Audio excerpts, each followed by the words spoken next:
Hürmetli vatandaşlık şeyimizle başlayımız. Bugünkü saat 2019 yıl 10. ayının 13. günü. Haftaki yakşembe. Endiki mavzumunda Prezident Trump Amerika Cumhuriyeti Saudi söhbetinde yaxşı iş 101'du dep görsetdi mavzuda haber. 10. ayının 13. günü Amerika vaziyatının Xitay programması ilan kılındı. Haber mındak başlandı.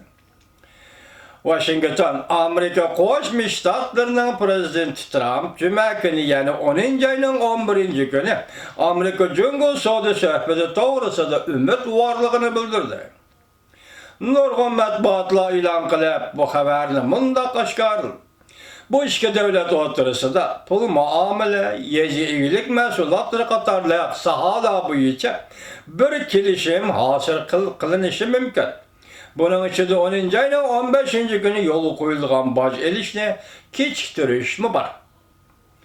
Prezident Trump Twitter'da fikir kaldırıp mındak görset. Cumhur bilen elip berilayotgan Saudi söhbetinde yaxşı işler 101'di.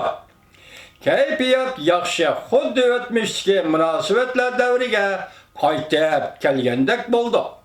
Men bugun Cumhurning muavin vaziri bilan ko'rishiman. Köpçülükning hammasi yaxshi ishlarning 101'ishini ko'rishni xohlaydi. Prezident Trump mundaq ko'rsatdi. Cumhur bilan imzolangan kelishimdan yaxshi tarafi mundaq paket. O'xshash bo'lmagan sabablar tufayli biz davlat majlisining tasdiqlashini boshdan kechirmaymiz. Kelishim imzolangandan keyin qo'l qo'ysaqla, ikki taraf qo'l qo'ysaqla bo'ldi. Mana shunday oddiy. Faqat kelishimning mazmuni Kongressning davlat majlisida o'tmaydi. Yuqori darajaliklar söhbeti Cuma kuni ikkinchi kuni qadam qo'ydilar. Kongress o'tmaydi degan gap tasdiqlaydi degan gapimiz. Kongressga yo'llamaymiz, o'zimiz imzo qo'ysaqla bo'ladi degan. Aqsaroyning ochiq faoliyat o'rinlashtirishiga asoslanganda Prezident Trump Cuma günü saat 2'den 45 minut o'tganda Cumhuriyet muavin reisi Liu He bilan Aqsaroyda ko'rishdi. Yuqori darajaliklar suhbatiga qatnashgan Moliya ministri Munichin muxbirga mundaq dedi. Suhbat jarayoni yaxshi ketyapti. Volko'chisi mundaq ko'rsatdi. Prezident Trump bir qism Amerika shirkatlarining Huawei şirketi bilan savdo qilishiga yo'l qo'ydi.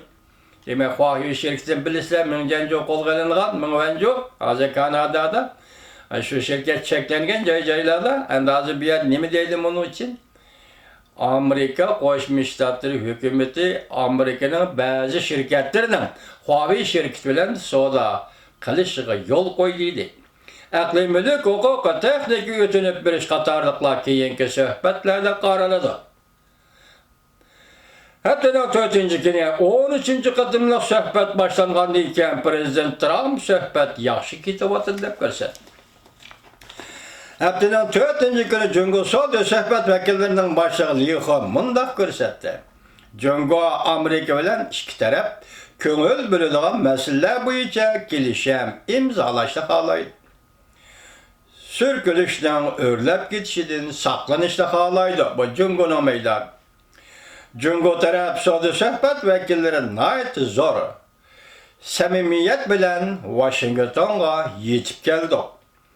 Amerika Saudi Ministerligi haftanın 1. günü, yani 7. günü Şinjan'da musulmonlarni bostirish qatnashgan Cumhurning 28 yurishlik gavdali shirkatlarni eksportni boshqarish tizimligiga kirgizdi.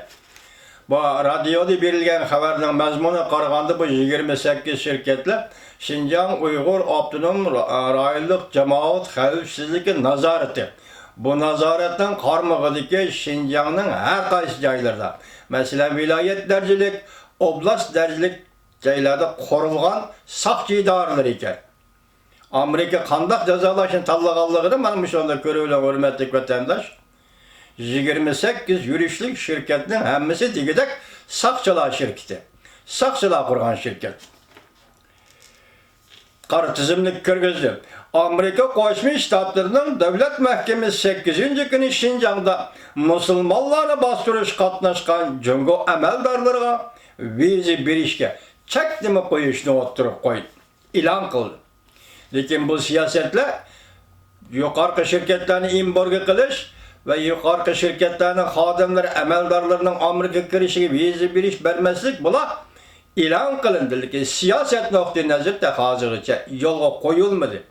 Mana shu taraf siz bilan bizning ko'nglimizni g'ash qildi. Jungo amaldorlari Amerika Jungo suhbati boshlanishdan burun Reuters'ga mundaq ko'rsatdi. Suhbatni ilgirlashdan bo'lishi to'g'ri. Buni biz umid qilamiz, lekin umidimiz tuvalab ketdi. Dalili Shinjongdagi 20 shirkat masalasi o'tirib chiqqandan keyin Reuters'ga Jungo amaldorlar nima dedi? Suhbatni ilgirlashdan bo'lishini umid qilamiz, umid qilatdik, lekin umidimiz tuvalab ketdi. Bir de Şinjan meselesi çıkanlığı için ümidiniz söyleyip getirmiş Cungoluk Efendi yoki yomon yerda qisilib qolganligingiz uchun ümidiniz tuvallab ketdimi Cungoluk Efendi? Hozir bu mavjud emas. Bu mavjud emas, lekin hukumatning, Xitoy hukumatining pozitsiyasi men sizlarga yetkazib o'taman, hurmatli vatandosh. Amerika Savdo kanalı CNBC haftaning 4-kuni mutaxassislarning so'zlaridan naql keltirib, bundaq ko'rsatdi. Amerika Jungo bu qatim suhbatda har qanday kelishimga kelmaydiganligini, ramka shaklli kelishim bo'lsa-mu imzolamaydiganligini mo'lcharlashga bo'ladi. CNBC'ning Amerikaning xabar agentligi televiziya juma har qanday kelishim kelgani va har qanday kelishim imzolaydiganligini mo'lcharligida bo'lmaydi. Jungo tarafdan Amerika mahsulotlarini setib olish bilan qanoatlanib qolmaydi. Jungo Amerikada yezilik mahsulotlarini setib oldi deb qanoat qilishga bo'lmaydi, ham qanoat hosil qilmaydi. Jungo taraf Amerika tarafdan qurilma xarakterli islohot elib berish talablarini qabul qila olmaydi. Birdan bir mo'lcharlashga bo'ladigan taraqqiyot shuki, Amerika taraf 10-ayning 15-kundan boshlanadigan Jungo tovarlardan boj elishni yoki bu tartiblarni kechiktirdi xolos. Demak, bu yerda Jungo nima yo'l qo'ydi? Siz bizga qarang. Amerika nima yo'l qo'yibdi? Faqat 15-kuni elinadigan bojni kechiktirdi xolos deb. CNBC nima deydi? Mayli ram shaklli kelishim, mayli kelishimning o'zi Amerika Jungo o'rtasida bu hargiz imzolanmaydi. Bu hüküm başka, başka fikir de yana başka.